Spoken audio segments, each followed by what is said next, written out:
تمہاری بیوی تم سے تنگ ہو، تمہارا بھائی تم سے تنگ ہو، تمہارا نوکر تم سے تنگ ہو، تمہارے ساتھی تم سے تنگ ہو، تو یاد رکھنا اللہ کے دربار میں بھی تنگی دیکھو گے، تنگی دیکھو گے۔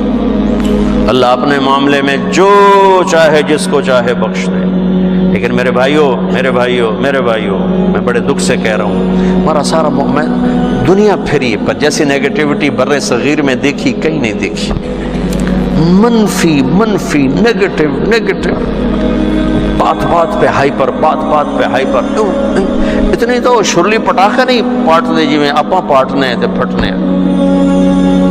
میرے نبی نے حضرت معاذ سے فرمایا، معاذ تمہیں سارے دین کا خلاصہ بتاؤں؟ سارا دین 30 سپارے، 114 سورتاں، 10 لاکھ حدیثاں۔ امام بخاری نے 6 لاکھ حدیثوں میں سے 7000 کا انتخاب کیا، امام مسلم نے 4 لاکھ حدیثوں میں سے کچھ 4700 کا انتخاب کیا، 10 لاکھ 114 صورتیں، 10 لاکھ حدیثیں۔ اے معاذ تمہیں دین کا خلاصہ بتاؤں؟ ہاں جی ارشاد فرمائیں۔ تو مجھے دیکھو سارے، آپ نے یوں کیا، آپ نے فرمایا معاذ اس زبان پہ قابو رکھا، ایک چھوٹی سی گزارش، اس سے گالی نکال دو، اس سے لوگوں کو بے عزت کرنا نکال دو۔ یاد رکھو دل ٹوٹ جائے تو کبھی جڑتا نہیں ہے، اللہ سے معافی مانگنا اور ہے، بندوں سے معافی مانگنا اور ہے۔ معاف کوئی کر بھی دے نا، دل کا زخم نہیں بھرتا۔ یہ کمبخت، اس کو شعراء نے شیشے سے تشبیہ دی ہے، اور قرآن نے بھی دل کو شیشے سے تشبیہ دی ہے۔ قرآن نے بھی مثل نورہ کمشکات فیہا مصباح، المصباح فی زجاجہ، زجاجہ شیشہ، چمنی، اور یہ دل مراد ہے یہاں۔ قرآن نے دل کو شیشے سے تشبیہ دی، شاعروں نے دل کو شیشے سے تشبیہ دی، میرے نبی نے شیشے سے تشبیہ دی ہے۔ میرے بھائیو یہ کیا ہے؟ پتہ نہیں کیا ہے، اللہ ہی بہتر جانتا ہے، لیکن ایک چیز جو میں اس سے جو میرے جی میں آتی ہے کہ شیشے میں ایک عیب ہے جو کسی دھات میں نہیں، یہ ٹوٹ جائے تو جڑتا نہیں، یہ ٹوٹ جائے جڑتا نہیں، چپ ہو جاوے گا جڑے گا نہیں۔ مشرق کی عورت ہے، گھٹ گھٹ کے زندگی گزار دے گی، لیکن دل کی محبتیں خرید لو زبان کی بدتمیزی کے ساتھ، یہ کبھی نہیں ہو سکے گا۔ تو دل کا بھی یہی مسئلہ ہے، یہ کمبخت ٹوٹ جائے تو جڑتا نہیں، اور اس کو توڑنے والی چیز زبان ہے، اور اسے جوڑنے والی چیز بھی زبان ہے۔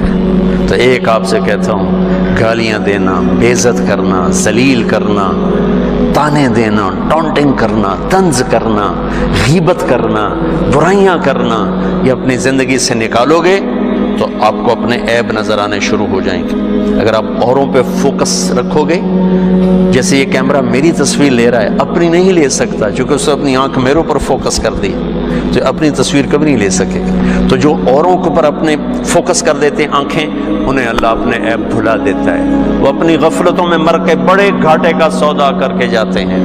لہذا بھائیو اپنی آنکھیں بند کر لو لوگوں کے عیب دیکھنے سے، اپنی زبان سی لو لوگوں کے عیب بولنے سے، اپنے کانوں کو بند کر لو لوگوں کی برائیاں سننے سے، آپ انتہائی خوبصورت زندگی دیکھو گے۔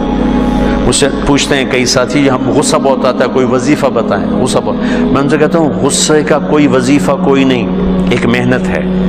دیکھو ایک گلاس بھرا ہوا ہے اور تھوڑا سا خالی ہے، اوپر پانی کے 2-4 قطرے ڈلیں گے، وہ بھر کے بہنا شروع ہو جائے گا، اور اگر بالکل خالی ہے تو ڈالتے ڈالتے وقت لگے گا، اس کو بہنے میں وقت لگے گا۔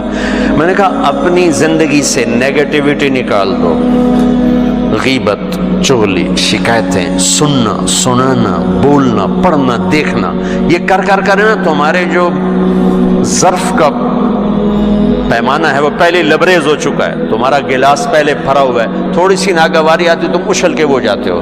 تم غلط سننا چھوڑ دو، غلط بولنا چھوڑ دو، غیبت کرنا چھوڑ دو، غیبت سننا چھوڑ دو، لوگوں کے عیب دیکھنا چھوڑ دو، اور یہ جو پروگرام ہوتے ہیں تمہارے ٹاک شوز، ان کو دیکھنا چھوڑ دو، تو تمہارا مزاج ٹھنڈا ہو جائے گا، اور ٹھنڈے کو گرم کرنے میں وقت لگتا ہے۔ تو گرم پانی نو پہلے ہی آگے تو پہلے ہی شوکدا پہ ہے، تو انہوں تو ہکو تیلی سائے اور رس، تو ٹھنڈے پانی کو گرم کرنے کے لیے وقت چاہیے۔ تو ایک میں یہ کہتا ہوں کہ اگر اپنے مزاج کو خوبصورت بنانا ہے زبان کا بول ٹھیک کرو.